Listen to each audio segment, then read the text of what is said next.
તો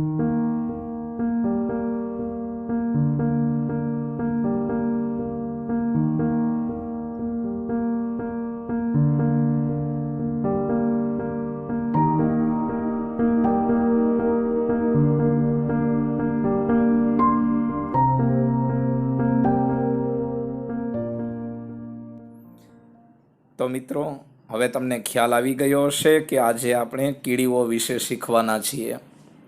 મિત્રો, કીડીઓ ટીમ વર્ક માટે ખૂબ જ જાણીતી છે. પોતાના ટીમ વર્કને લીધે એ કોઈ પણ કાર્ય ખૂબ જ સરળતાથી કરી શકે છે. કીડીઓ સખત મહેનતુ પણ હોય છે. આ બધા ગુણો કીડીઓ પાસેથી શીખવા જેવા છે. તો ચાલો આપણે આ જીવજંતુ વિશે આજે શીખીએ. The following behavior was noticed by a scientist. Following એટલે નીચેનું, બિહેવિયર એટલે વર્તન, નોટિસ એટલે ધ્યાનમાં લેવું. Following behavior was noticed by a scientist. એક વૈજ્ઞાનિક દ્વારા કીડીઓનું નીચે પ્રમાણેનું વર્તન ધ્યાનમાં લેવામાં આવ્યું. એ વૈજ્ઞાનિક who was making a study of ants. એ વૈજ્ઞાનિક કે જે કીડીઓ પર અભ્યાસ કરી રહ્યો હતો. જે વૈજ્ઞાનિક કીડીઓ પર અભ્યાસ કરી રહ્યો હતો એ વૈજ્ઞાનિક દ્વારા કીડીઓનું નીચે પ્રમાણેનું વર્તન ધ્યાનમાં લેવામાં આવ્યું. એ નંબર ઓફ એન્ટ્સ, સંખ્યાબંધ કીડીઓ. નંબર ઓફ એટલે સંખ્યાબંધ. સંખ્યાબંધ કીડીઓ were down in a pit. Pit એટલે ખાડો. સંખ્યાબંધ કીડીઓ એક ખાડામાં નીચે હતી. વેર કે જ્યાં they had killed some flies and other insect for food. Flies એટલે માખીઓ અને ઇન્સેક્ટ એટલે જીવજંતુ. સંખ્યાબંધ કીડીઓ એક ખાડામાં નીચે હતી. વેર they had killed some flies and other insect for food. કે જ્યાં તેઓએ અમુક માખીઓ અને બીજા જીવજંતુઓને ખોરાક માટે મારી નાખ્યા હતા. Ants began fetching the small bits of this insect up to their ant hill. Fetch એટલે ખેંચીને લાવવું. Bits એટલે ટુકડા. Ant hill કીડીઓનું ઘર, રાફડો પણ કહીશું. Ants began fetching, કીડીઓએ ખેંચવાનું શરૂ કર્યું. શું ખેંચવાનું? Small bits of this insect. આ જીવજંતુના નાના નાના ટુકડાઓને ખેંચવાનું. ક્યાં સુધી? Up to their ant hill, પોતાના રાફડા સુધી. તો પોતાના રાફડા સુધી આ જીવજંતુઓના નાના નાના ટુકડાઓને કીડીએ ખેંચવાનું શરૂ કર્યું. કીડીઓ આ જીવજંતુના ટુકડાને પોતાના ઘર સુધી લઈ જવા માંગતી હતી, રાફડાની ટોચ સુધી. This was difficult work for them. આ કાર્ય કીડીઓ માટે મુશ્કેલ હતું. આર્ડિયસ એટલે મુશ્કેલ. છેક ખાડામાંથી રાફડાની ટોચ સુધી આ જીવજંતુઓના ટુકડાઓને ખેંચીને લઈ જવા એ કીડીઓ માટે અઘરું હતું. The sides of the pit were steep. Steep એટલે આકરું. ખાડાની બાજુઓ આકરી હતી.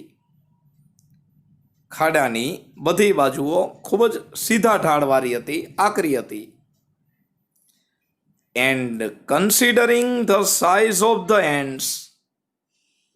Consider એટલે ધ્યાનમાં લેવું. ખાડાની બાજુઓ એકદમ સીધા ઢાળવાળી હતી. And considering the size of the ants. અને કીડીઓના કદને ધ્યાનમાં લેતા ધ લોટ્સ એ વજન વિચ ધે વેર કેરિંગ કે જે તેઓ ઊંચકી રહી હતી. ખાડાની બાજુઓ એકદમ સીધા ઢાળવાળી હતી અને કીડીઓના કદને ધ્યાનમાં લેતા એ વજન કે જે કીડીઓ ઉચકતી હતી વેર વેરી હેવી, એ ખૂબ જ ભારે વજન હતો. ઇટ વોઝ, એ વજન હતો, એ વજન એટલો હતો એઝ ઇફ, જાણે કે એ ગ્રુપ ઓફ મેન, એક લોકોનો સમૂહ were carrying a weight of 200 pounds each,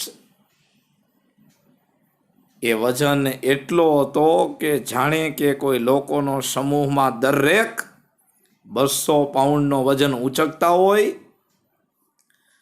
and climbing a cliff at the same time, cliff એટલે ઊભો ખડક, and climbing a cliff at the same time, અને બરાબર એ જ સમયે ઊભો ખડક ચડતા હોય. એ વજન એટલો હતો જાણે કે કોઈ લોકોનો સમૂહમાં દરેક વ્યક્તિ 200 પાઉન્ડનો વજન ઉચકતો હોય અને એ જ સમયે એ કોઈ ઊભો ખડક ચડતો હોય. The ants immediately organized the work in this way. Immediately એટલે તરત જ. The ants immediately organized the work in this way. તો કીડીઓએ આ રીતે પોતાના કામનું આયોજન કર્યું. કીડીઓએ આ પ્રમાણે પોતાના કામનું આયોજન કર્યું. While some were carrying up the bits of insect, જ્યારે અમુક કીડીઓ જીવજંતુના ટુકડાઓને ઊંચકીને લઈ જઈ રહી હતી ત્યારે other went in front, front એટલે આગળ, બીજી કીડીઓ આગળ ચાલી ગઈ. જ્યારે અમુક કીડીઓ જીવજંતુના ટુકડાને ઊંચકીને લઈ જઈ રહી હતી ત્યારે બાકીની કીડીઓ આગળ ચાલી ગઈ. એન્ડ ક્લિયર્ડ અવે એની સેન્ડ ઓર સ્મોલ સ્ટોન, સેન્ડ એટલે રેતી, સ્ટોન એટલે પથ્થર. એન્ડ ક્લિયર્ડ અવે એની સેન્ડ ઓર સ્મોલ સ્ટોન, અને એવી કોઈ પણ રેતી કે નાના પથ્થરને સાફ કરી નાખ્યો.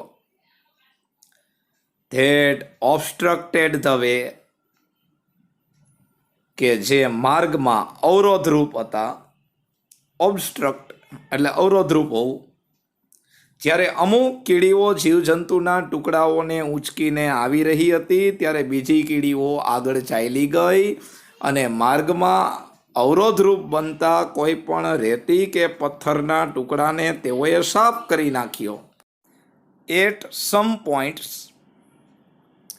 અમુક પોઈન્ટ્સ પર, વેર કે જ્યાં, અમુક એવા પોઈન્ટ્સ કે જ્યાં it was difficult to get a foothold, ફૂટહોલ્ડ એટલે પગ રાખવાની જગ્યા.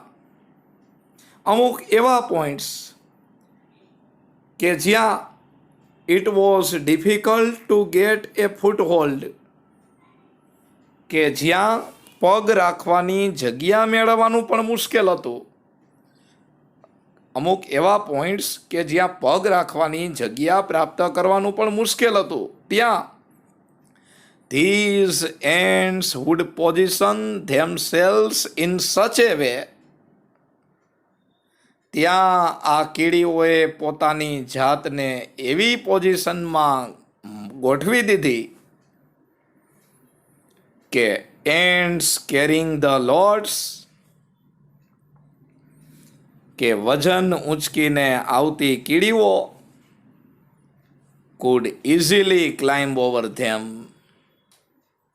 સરળતાથી તેના ઉપર ચડીને જઈ શકે.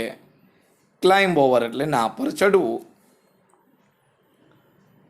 અમુક એવા પોઈન્ટ્સ કે જ્યાં પગ રાખવાની જગ્યા મેળવવાનું પણ મુશ્કેલ હતું, ત્યાં આ કીડીઓએ પોતાની જાતને એવી પોઝિશનમાં મૂકી દીધી, પોતાની જાતને એવી સ્થિતિમાં ગોઠવી દીધી કે વજન ઊંચકીને આવતી કીડીઓ સરળતાથી તેની ઉપર ચડીને જઈ શકે. તો મિત્રો, અહીં સુધી આપણે પાઠને રાખીએ. હજી આપણે આગળના લેક્ચરમાં પાઠ જોઈશું અને કીડીઓની વિવિધતા વિશે શીખીશું. થેન્ક યુ મિત્રો.